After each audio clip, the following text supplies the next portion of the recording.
Yoramai. Good morning. I'm Judith Lay, welcoming you to Praise, the programme that connects faith and daily life. Manx Radio.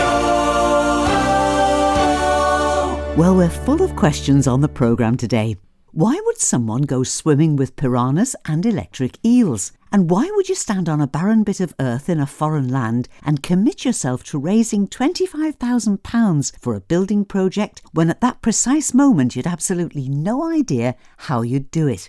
Well, happily, we've not just got the questions. Today's guests have got the answers, and we'll be meeting them very shortly, right after our music that today comes from the pen of Stuart Townend, sung here by the St Michael Singers.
O my soul, arise and bless your Maker, from the St Michael Singers.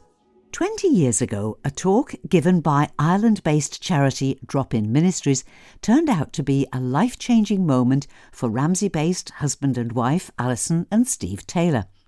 Having listened to a presentation about the work of Drop Inn Ministries using the money raised from its network of charity shops to build schools, feed families and provide healthcare in over 32 of the world's poorest countries, Alison and Steve felt they simply had to respond. For Alison, with her experience in nursing, healthcare had to be her priority, especially after she made her first visit to Rwanda. And Steve soon found his niche driving trucks overland to distribute essential humanitarian aid. So now seems to be a good moment for me to sit down with them and trace the story back to those early days. We're 20 years now since we've been involved with Drop Inn Ministries. We've got fired up for the shops from Steve's visit to Belarus and the Cerebral Palsy Hospital. But we didn't actually open a shop until 2007 in North Shore Road, and that was to build an HIV and AIDS clinic in Rwanda. Many of the young people following the genocide was found to have HIV and AIDS, mainly widows and orphans. So we felt really that we needed to do something about it. And we partnered with Solus Ministries in Rwanda for the building projects. I went out really just to have a look, and then was given a newsletter of what they wanted. And one of them was a clinic. And being in healthcare and working at the hospice at that time, it was really important to me that we did something on the medical field. So Drop Inn did have some land out there, and I stood on the ground and pledged the first 25,000 to start that project. I just thought we've got to do something about it, so we opened the shop. You know, we're so grateful of everybody that donates, because everything that comes in the shop makes money. Now, Steve. Originally, I didn't want a shop. But having travelled backwards and forwards with a man from Northern Ireland on the many trips that we did, and you're in the cab for 2 weeks, these were going to Belarus and Ukraine, humanitarian aid, food, shoe boxes. Every time he would say to me, "You not fancy having a shop?" "No, not really, no." And he would leave it alone then, you know. And I gave in on one of the trips coming back. I said, "Okay, I'll have a look about." In my mind, I thought, well, there isn't going to be a shop in Ramsey that we can have, really, you know. So we would have a look, and we had a look round, and there was a shop came available. I thought, crikey, you know, this is could be God's work here, but I'm still holding back against it, really, you know. There was 3 other people that were wanting the shop, so I thought, well, that puts pay to that, because there's 3 other people. And one by one, they dropped out. So it left the shop for us. So the decision had to be made, do we want the shop? So it was made, because it was God's work. And so we had a shop, and I thought, well, let's crack on here. And you've been in various places. You've got 2 shops in St Paul's Square. 20 years on, Alison, do you still feel that you're being blessed in what you're doing? We're definitely blessed. We're blessed by just our own community, how they provide the donations, that we're able to put water wells in, build 40-bed hospitals. So we are blessed. So what's on your heart at the moment? We've changed things slightly, that we work locally and globally. We've just completed a small project at the school for the special needs unit, the STAR unit there. We've provided them with an outdoor garden, astroturfed it, and all the rest that goes with it to make it where the children can learn, and they've got extra sensory equipment in there to help them develop and enjoy life. Steve, are you still doing as much travelling? Yes. It is a challenge, it is, you know, especially if you go to Ukraine or Belarus, or where there is a border crossing that is a proper border crossing, not just one that you sail through. When you do meet Polish border guards and Ukrainian border guards that are armed soldiers that are there, that will search your truck, will put you under pressure a little bit. They're the nerve-wracking parts of the trip that it's a challenge. Alison, you were in Romania at the end of last year. What were the conditions like? It was between 7 and 9 degrees below freezing. There was no running water in the school, and obviously dry toilets. But some of the families that we visited and the communities were just so poor. It was very cold, and they would just have a T-shirt on, no trousers or shoes on their feet. The homes were warm, and they had a stove, but they would all live in the one room. We visited another area where Ukraine had a flood, and it had come through into Romania over the border and washed away many of the wooden houses. And the mayor of the town had offered a disused barracks building. It just looked like a derelict building, but there was 13 families that all had one room each. But every child had a shoebox, every family had a hamper, a blanket and some new towels. I wanted to give them clothes. I wanted to go in, let's empty this house and let's paint it. You know, let's get more support in here. People think that, you know, Romania, it's a wonderful place to go, you know, on holiday there. They've got fine buildings. And that is true, like many countries, but there are many, many areas where it's poverty. It's a challenge, works and faith. They both go together. You can't go to somebody and say, oh, have a great day and stay warm and walk off and leave them in the cold, can you? You've got to do something. Give them a jumper, give them soup. That's what God wants you to do, not just walk off and say, oh, God bless you, and walk away. Do something with them. I, the Lord of wind and flame, I will tend the poor and lame. I will set a feast for them. My hand will set. Finest bread I will provide, till their hearts are satisfied.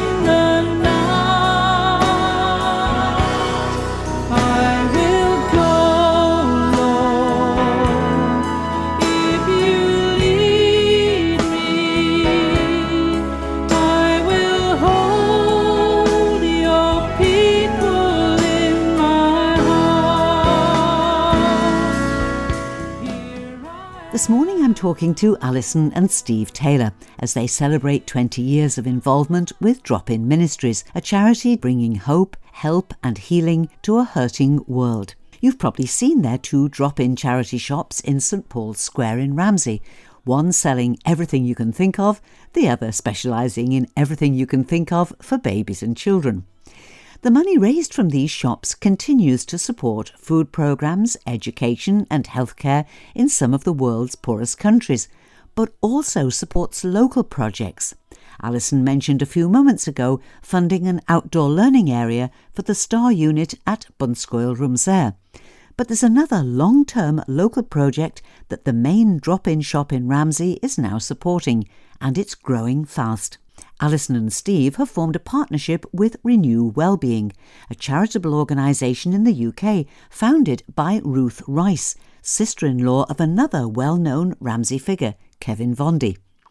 Renew Wellbeing is an overarching organisation that helps churches to open Renew Spaces. Renew Spaces are places of welcome and inclusion to improve our mental and emotional well-being.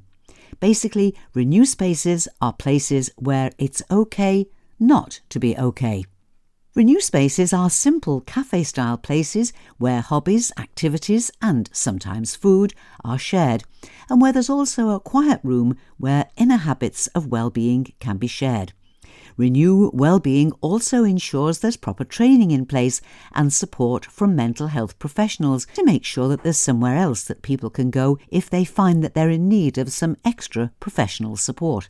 Some of these spaces are in church halls, some are in existing cafes, and others, like the one supported by Drop Inn Ministries, have their own space. Alison and Steve's Renew Space is in a little shop on Water Street in Ramsey, just opposite the War Memorial at the end of Parliament Street, which is where I pick up again my conversation with Alison and Steve Taylor. 1 in 4 people are diagnosed with a mental health, either anxiety, depression or similar stress-related illness, and there's many others probably that are not diagnosed. But to have Renew centres where they can come, be welcomed, maybe have lunch, do activities, working on the 5 ways of well-being, which is connecting, learning, giving, being active, listening, for emotional well-being, to just help them see that it's okay not to be okay. There's probably about 50 Renew centres in the UK. Ruth Rice, the founder, was born on the island. She actually founded it and was at that time a Baptist minister. And she's one of those that was always wanting to care for somebody, always wanted to be there, and she actually went into burnout herself. When she recovered, she wanted to set up a place of peace where you could gather together, a bit like what she would say, like your front room, your living room, maybe do some crafts, some sewing, some knitting, chat with people, maybe have tea and cake, but also have an element at the end, which we do, a time of reflection. and maybe look at a psalm or rhythms of prayer, just in a very gentle way that suits everybody. But that's totally optional, no pressure. We're hearing all the time about people feeling afraid to admit that they're depressed or feeling insecure, or they're thinking this it's a sign of weakness. This is the worst thing, that people think it's a sign of failure or weakness. Now, you do this, and Ruth Rice does it because you're Christ-centred in all that you do, but it's for everybody, isn't it? You don't have to have any belief at all. No, not at all. No, and it's not about converting people, is it? No. It's about spreading God's love in a practical way and making people feel loved and valued. I'm assuming then that every group that meets wherever, whether it's in Basingstoke or Douglas or whatever, will tailor itself to what it thinks the community needs. For example, we're sitting here and you've got the table set for lunch. Yeah. But I believe there's a group in Douglas as well. There is. Renewell, next door to Broadway Baptist, used to be Well Bookshop, and they're there on a Wednesday for a longer period of time. I think it's 10 till 3. And we also have got Jurby. We're in Jurby Community Centre, and that's on a Monday afternoon, 2 till 4:30. So the springing up of other churches that are interested, especially Anglican churches at the moment, are looking into the possibility of having a renewed space or joining together, which is exciting. It's a drop-in. People drop in every week. Sometimes people come for an hour, others stay for 3. They can stay as long as they want. They can come as many days as they want. We're here Thursday and Friday, 12 to 3. And it's only a small place, so ideally you want about 10 or 12 people, but we'll have about 16, 18 people each day. It's a signpost, so if people are struggling, we can signpost them to the right areas. Just to quote your own words, say to people, it's okay to not be okay. Let's get in this together. People will come for the 3 hours, and then maybe as part of the 5 ways of wellbeing is being active, I may go for a walk along the prom afterwards, or a few that actually go to the swimming pool. It's very varied. We can have a young person with a baby. We've got a couple of ladies and a gentleman with dementia. So it's great that they're all together. And I'll never forget this. We had a young mum that came in with a baby, but we also had a lady with dementia who didn't want to participate in anything. She just was really down. But actually, she was a retired midwife in the UK many years ago, and she changed as soon as she held that new baby, because it took her right back to when she was a midwife and delivering thousands of babies. She's a changed person to this day. She's been coming probably for about 9 months now. I'll never forget that look on that lady's face when she held that baby. Just remind me about these 5 principles. It's keep learning and listening. Give, not give of money. Our regulars would be encouraged maybe to come and share a skill or a hobby, or it might be a game. So they're giving their time, being active. And in the summer, we'll be maybe going around Milltown or along the prom or the Murray Park. Connecting is another one. Connecting with people if they're isolated and then they're in their own home and they don't see anybody. And just being listened to is so important. But I think the hardest thing for many people is just coming through that door once they're in. We've seen so many people, and Steve will tell you as well, of how they've changed from being so nervous and agitated to shaking with laughing and joy. And that's what makes it all worthwhile. I would never get through on a day-to-day basis if prayer wasn't the centre of what we do, because we just want the best.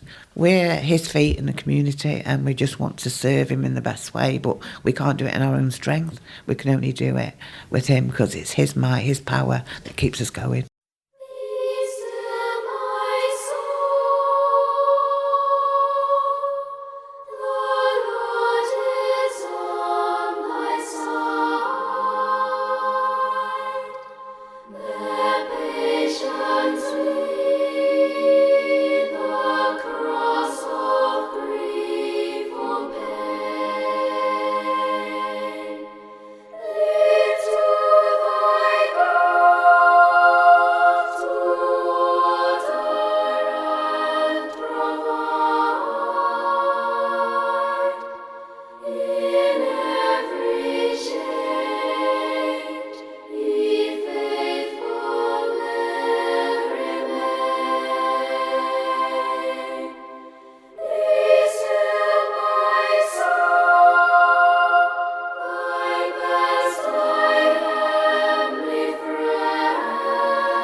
Thank you to my guests from Drop Inn Ministries, Alison and Steve Taylor. And the 3 Renew Spaces they mentioned all have Facebook pages. If you'd like to know more, just search for Renew 3 for Renew in Ramsey, Renew Space at Jurby for the one that meets in the Jurby Community Centre, and Renew Well for the Renew Space next door to Broadway Baptist Church here in Douglas. Or call into the Drop Inn Ministries charity shops in St Paul's Square in Ramsey and they'll give you all the details.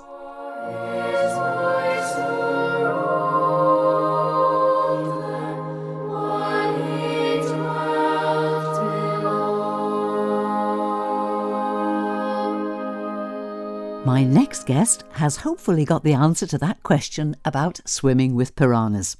We're also going to find out what's special about being a Jesuit priest in conversation with Father Dennis Blackledge, who's the parish priest of St Francis Xavier's Roman Catholic Church in inner city Liverpool. He accidentally rose to fame nearly 3 years ago via the acclaimed BBC television drama Broken, which was filmed in his church and for which he was religious advisor. And he's joined us before to talk specifically about working with actor Sean Bean, helping him to embrace his lead role as Catholic priest Father Michael Kerrigan. But today, Father Dennis is talking about his own real-life priesthood.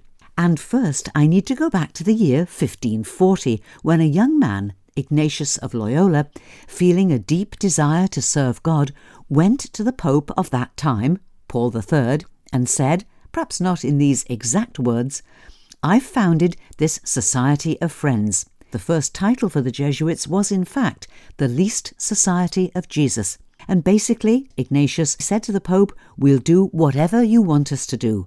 He was convinced of God's love for him and had a living relationship with Jesus. And if I'm not basically centered on Jesus, what's the point? The thing about Jesuits is, educationally worldwide, we'll do anything from A to Z, from astronomy to zoology. Some guys are in a different league from me intellectually. Big names, like Freddie Copleston writes 7 or 8 volumes of the history of philosophy. He taught me 50 years ago, but lives on in history because his volumes still are on the shelves now for students. You get people like Teilhard de Chardin from a century ago, who wasn't valued in his time, but now is. And he spoke about the milieu divin, that we're in a divine milieu. And for those with eyes to see, nothing's profane. Everything's sacred and beautiful. If only we can learn how to reach out as people, have genuine touch and not grabbing. But you get people like that with great gifts like that. You get people who are wonderful pastors. You get people who are wonderful missionaries. You get the people over history who would go off to China or India or the Far East or the Far West. We'll have a crack at anything. So what has having a crack at anything brought to Father Dennis's own ministry? He was ordained in 1973, and we rejoin his story now in 1987, with 14 years of priesthood behind him. I'd been in Rome for a year at the beginning, and then I'd done 3 years in Merseyside on retreat work. After you've been a priest for a few years, as a Jesuit priest, we're called back and we do a 30-day retreat and get to know Jesus and Jesus' love for us. And then I'd done 3 years in Edinburgh, inner city Edinburgh, as a curate and chaplain in a high school and doing some retreat work. And then when I'd finished in Edinburgh, my provincial, the boss, said to me, "I want you to go and be in charge of Campion House Hostelry," which was a unique college for training guys at the beginning of ministry. And it was a pre-seminary for adults. In other words, guys who had got enough human material behind them, usually in their 20s, but hadn't got the confidence in their own studies. And so we taught them quite a bit about how to pray, plenty of study, and a fairly structured life so as to get them used to doing it. And then I thought, please may I have a break? And they said, well, you can have off from September till Easter, spring 88. So I said, well, can I go and be with our missionaries abroad and see how the other half lives? So they said yes. And I spent 4 months in South America, a month in Guyana, a month in Peru, 3 weeks in Chile, 3 weeks in Paraguay, a couple of weeks in Brazil, with a week either end going in and going out at our parish in Barbados, which is a staging post to Guyana, which was a very poor country. And I had a month in Guyana, and half of it I spent up with the Amerindian tribes. it takes special people to be up there because they might have to walk for 12 hours a day from one village to another. I had it easy. I was only there for 2 weeks, you know. Our mission was right on the Guyana-Brazil border. And the River Takatu, which was one of the tributaries of the Amazon, was the river. And it was maybe 50 yards across and dirty brown. You couldn't see half an inch deep. We had no working machinery, and you couldn't have a shower in the little place we had in the mission station. And the only way of keeping cool was to have a swim, get in the river. And the women and the children had a spot where they did their own personal stuff or their laundry, bits of laundry that they had. And then the men had a place, and then the fathers and the brothers had a place, quite discreetly. So the first time I went in, because there's nobody around, I just thought, well, I'll just wear my goggles, my swim goggles, don't need anything else. So I swam across about 50 yards from our side, from the mission station, right through to Brazil and back. And then the boss at the mission station said, Dennis, did you realise that there's piri in there? I said, what's them? He says, piranhas. There's also electric eels, and there's stingrays, and there's little fish like sticklebacks. I call them Heineken fish because they could reach any part of the human anatomy and get in, and they had a barb on, but they couldn't get out again. So after that, I put my trunks on every time. I also had a couple of months working mainly as a curate with our missionaries in Zimbabwe, working in Harare mainly as a curate throughout Lent 88, and also had a bit of time in South Africa as far as the Cape even, with our missionaries. And when I was a curate in Lent, there were these middle-aged women who would come up at the offertory dancing with the gifts on their heads, you know. And then a week after that, after Easter, I was back in England, and I was missioned to go to be in charge of a parish in the centre of Preston. And I thought, dear Lord. And I just felt like, from having been in the wonders of South America and the wonders of Zimbabwe and South Africa, I felt like somebody put me on the diving board and said, you can dive in now, Dennis, you're in Preston. But somebody pulled the plug and I just went splat because it was so different. You know, there wasn't the joy or the life that there was in South America and in Zimbabwe and Southern Africa. And then, of course, new face on the block in the centre of the town because it was a central place next to the parish church, and got on very well with the chap who eventually became a bishop, actually, Robert Lads, who was the vicar there, and we got on like a house on fire. Anyway, of course, the local rag, the local paper, the Lancashire Evening Post wants to come along and say, who's this new face on the block? And then, of course, the local radio comes along. So BBC Radio Lancashire came along and said, what's this about you swimming with piranhas? You know? So that's the answer to how you find yourself swimming with piranhas. Basically, it's because you don't know they're there. I recorded this conversation when Father Dennis made a flying visit to the island a little while ago, but before he headed back to Liverpool, he left us this final thought. When I came to this parish in Liverpool 3.5 years ago, the first thing I said on the first Sunday was, look, I'm 73, I've nothing to prove. If I had, I'd be crackers, but I've just come to bring a bit of love and compassion. So that's it. And where do I get that from? Because Jesus, he is the great compassionate one. And one of my favourite words in Scripture used of Jesus is splanknidzestai. And splankna in Greek means your guts. So when it says Jesus felt sorry for somebody, it literally means Jesus was gutted. That's what compassion is.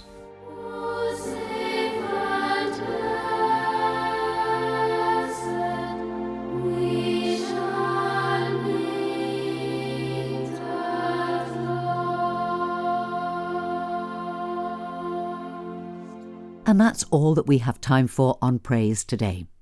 Thank you for listening to this week's Praise podcast. There's a new Praise podcast available every Sunday morning. You can subscribe for free at Apple Podcasts, Google Podcasts and Spotify via the Manx Radio smartphone app or at manxradio.com. So, till we meet again, this is Judith saying thank you for your company, and I wish you and those you love every blessing in the days ahead.